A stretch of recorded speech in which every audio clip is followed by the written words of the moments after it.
In the city, a thriving metropolis encompassing 1/3 billion souls, a man can change his world as easily as crossing the street. It is a place of 1,000,000 cultures, the world in microcosm. For some, it is their last hope for survival. For others, it is their playground. And for others yet, it is their hunting ground. Isaac Sarason is a talented hacker, a doctor of applied network theory, trusted employee of British Telecom-Sprint. He lived in a world which 90% of his fellow citizens can only imagine. And he has a problem.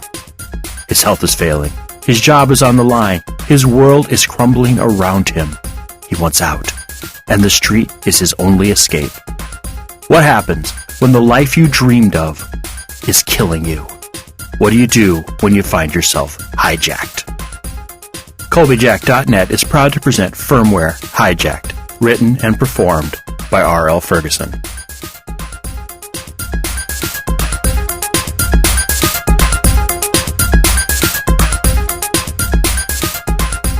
Firmware, Hijacked, Episode 20, 32. I stayed under the vent until the late morning had become early afternoon. I don't know what happened to Leo. The bastard probably escaped.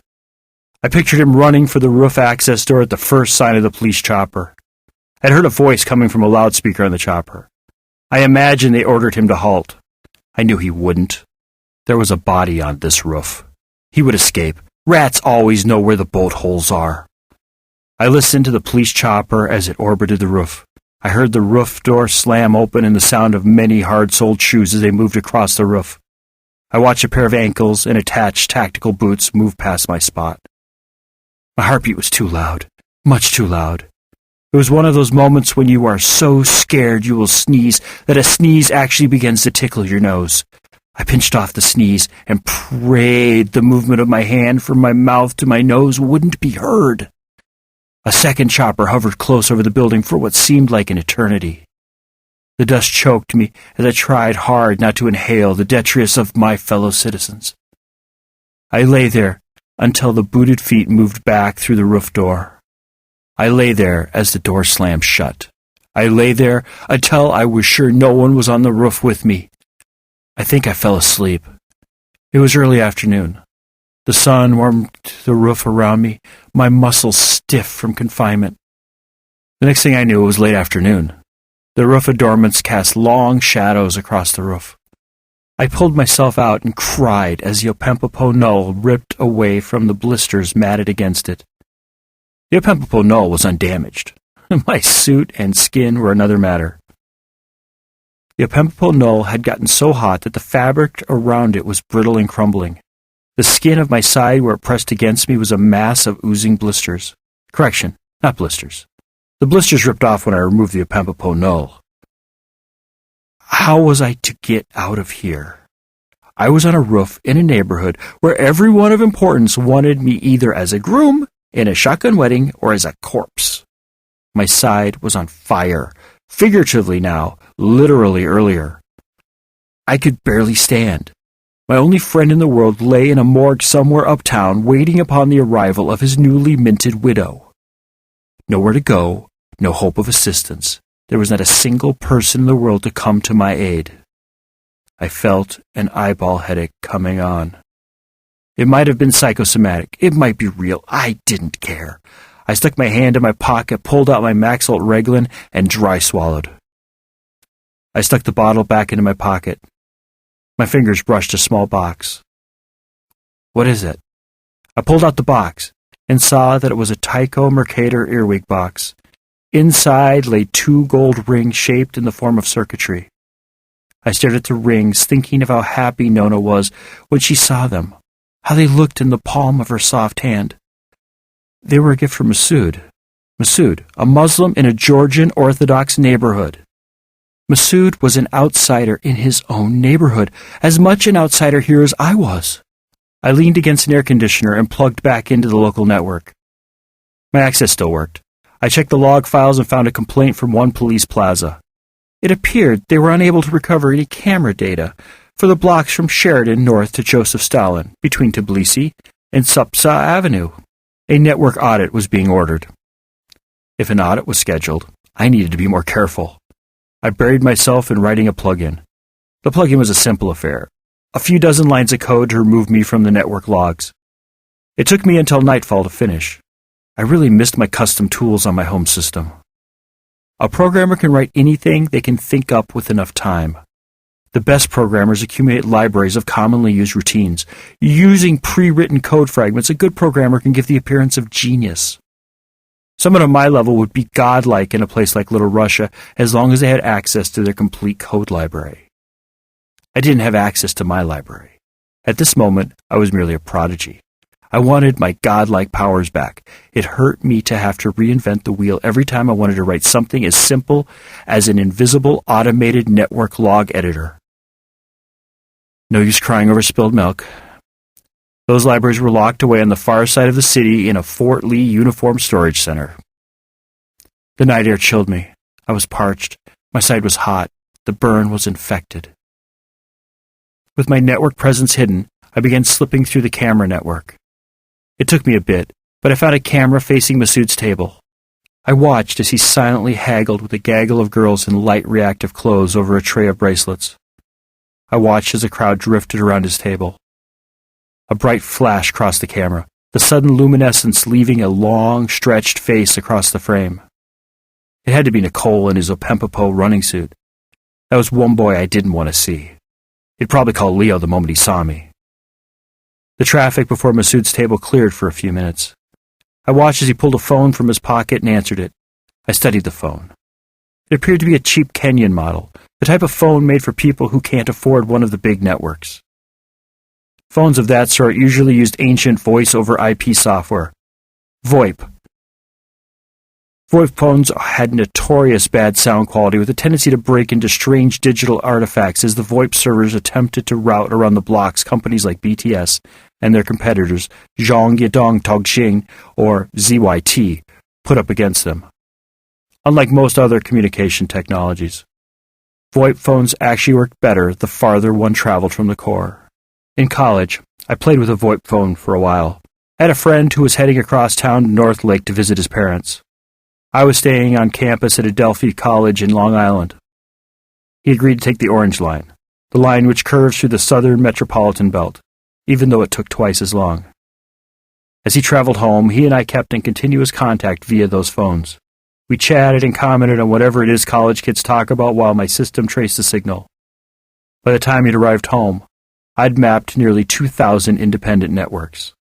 The most interesting thing about the experiment was the fact that we only lost signal when he passed from the Orange Line onto the Red Star Line. The phone didn't work at all in North Lake. We expected that. North Lake was ZYT territory, and open networks were few and far between. I started to cry as I remembered how Frankie had taken 2 large duffels along with him. In one, he carried snack food, and the other bottled water, soda, and energy drinks. He sold the snacks and drinks for 80% of what the licensed vendors sold them for. He had to be careful to avoid selling when the vendors passed through the train. In the end, it didn't matter. He had empty bags for the Orange Line past Port Jervis. He sold the bags by the time he reached Hazleton. In the end, Frankie made close to 2,000 joules on his trek home. I pushed my glasses up. My view of the Opempopo Knoll display pushed aside as I wiped tears from my eyes. Damn it, I missed him so much. What would I tell Mara? Would I ever see her again? I could kill Leo for what he did. No, Leo would die. His death was a certainty. Nothing would stop me from destroying Leo. First, I had to get off this roof. I pulled my glasses back down. The camera view of Masood's table was still open. My heart nearly stopped as I watched Nona limp slowly across the frame, her Coach Vuitton suit set to a somber black. For a second, she turned toward the camera. Her face was a mess. Both her eyes were blackened rings of bruises. Her upper lip was split. A long bruise ran down the left side of her face, disappearing only as her suit obscured the black and purple mark on its march toward her collar. Her jaw was swollen. I caught a glimpse of a dental appliance. Someone had broken her jaw. Not someone. Definitely not someone. It had been Leo. I don't know why, but something told me it wasn't Sergio. But why he allowed it to happen? That was something I couldn't understand. I gritted my teeth and toggled the camera off. Just what I needed, another reason to kill the bastard Leo. I flipped into the network monitoring system. I narrowed down to routers closest to Masood's table. I shifted through the logs until I found the carrier tag of a VoIP phone. Bingo. Then I looked closer. A list of VoIP phones in range streamed before me. There must have been 24 VoIP phones within range. I reopened the camera view of Masood's table and then activated the Opempo Null's VoIP software. I configured it to hide my ID and called the first number. A child's voice. Second number. An old man. I worked through the list, dialing and dropping the line as I saw no reaction from Masood. I was on the 12th number when I heard Leo's voice. "Speak," he said. I dropped the line and tagged the number. This I could use. It was on the 17th number that I saw Masood reach into his pocket and pull out his phone.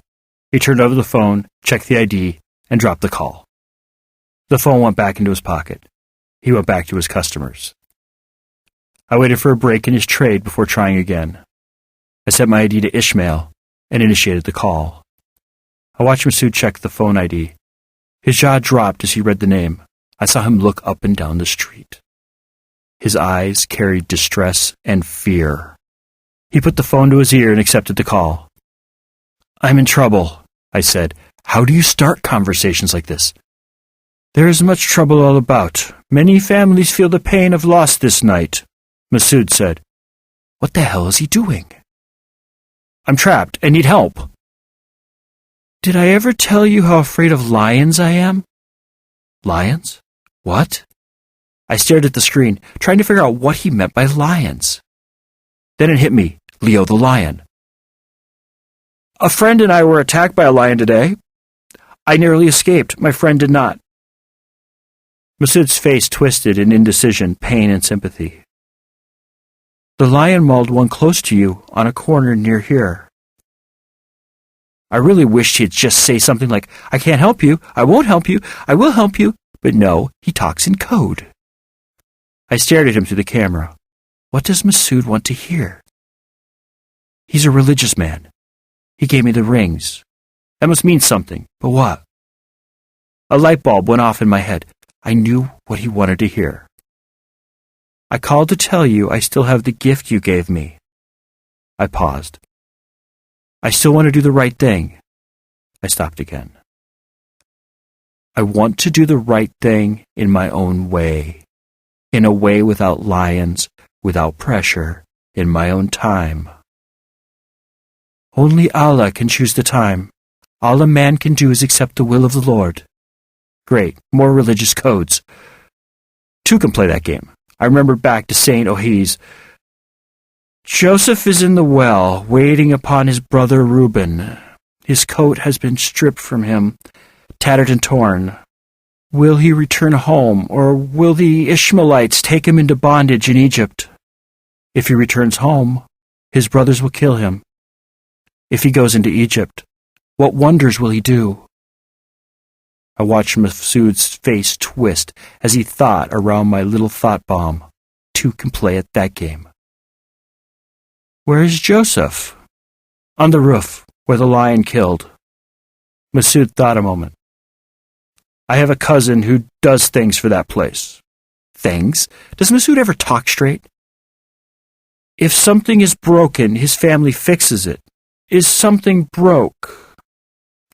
Honestly, this is insane. It should have been a 2-second conversation. "I'm stuck on a roof. I have friends who can come get you. Good, I'll be waiting." No. I thought a minute. "Something could break." "Good. Joseph needs to greet them in the name of the Prophet, peace be upon him." Masood hung up. I saw him dial a number on his phone. I didn't look to see where it went. I logged out of the VoIP software and called up the building monitoring system. I found the building system's monitor and tripped the air conditioner alarms.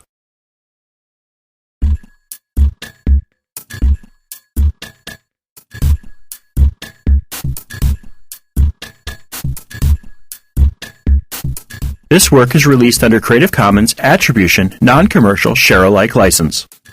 Do what you want with it. Remix it, re-record it, transcribe it, share it. Just don't sell it or change the terms of the license. Your creation must be released under an Attribution, Non-Commercial, Share-alike license. Thank you for listening and have a nice day.